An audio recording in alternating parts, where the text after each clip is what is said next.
നമുക്ക് പച്ചക്കറികളൊന്നും തന്നെ ഇല്ല എന്നുണ്ടെങ്കിൽ പെട്ടെന്ന് തന്നെ നമുക്കൊരു കറി റെഡിയാക്കി എടുക്കാൻ പറ്റും, അതും ഒരു 10 മിനിറ്റിനകം.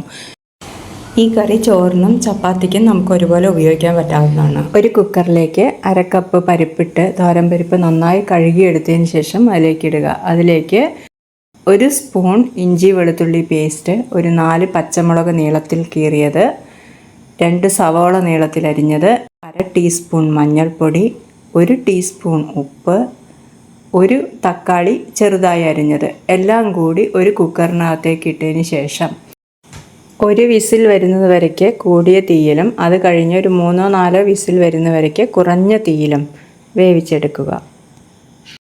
പരിപ്പ് നന്നായി വെന്തതിന് ശേഷം അതിനെ പുറത്തെടുത്ത് വേറൊരു പാത്രത്തിലേക്ക് ഒഴിച്ച് നന്നായി ഒന്ന് ഉടച്ച് ചേർക്കുക. ആ പരിപ്പ് ഉടച്ചതിൻ്റെ കൂടെ കുറച്ച് മല്ലിയില കൂടി അരിഞ്ഞതിലേക്ക് ഇട്ടതിന് ശേഷം ഒരു 5 മിനിറ്റ് കുറഞ്ഞ തീയിലൊന്ന് തിളപ്പിച്ചതിന് ശേഷം വാങ്ങി വയ്ക്കുക. എന്നിട്ട് അതിലേക്ക് ഒരു പാൻ അടുപ്പത്ത് വെച്ച് കുറച്ച് വെളിച്ചെണ്ണ ഒഴിച്ച് 1 സ്പൂൺ കടുകിട്ട് പൊട്ടിയാലുടൻ 1/2 ടീസ്പൂൺ ഉലുവ കൂടി ചേർത്ത് 2-3 വറ്റൽമുളക് പൊട്ടിച്ചെടുത്തതും ഇട്ട് 1 കൊത്ത് കറിവേപ്പിലയും കൂടി ചേർത്തതിന് ശേഷം നന്നായി മൊരിഞ്ഞ് വന്നതിന് ശേഷം അതിനെ എടുത്ത് പരിപ്പ് കറിയിലേക്ക് ഒഴിച്ചു കൊടുക്കുക. പച്ചക്കറികളൊന്നും തന്നെ ഇല്ലെന്നുണ്ടെങ്കിലും സമയമില്ലാത്തതിനും വളരെ പെട്ടെന്ന് റെഡിയാക്കി എടുക്കാൻ പറ്റുന്ന ഒരു പരിപ്പ് കറിയുടെ റെസിപ്പിയാണിത്.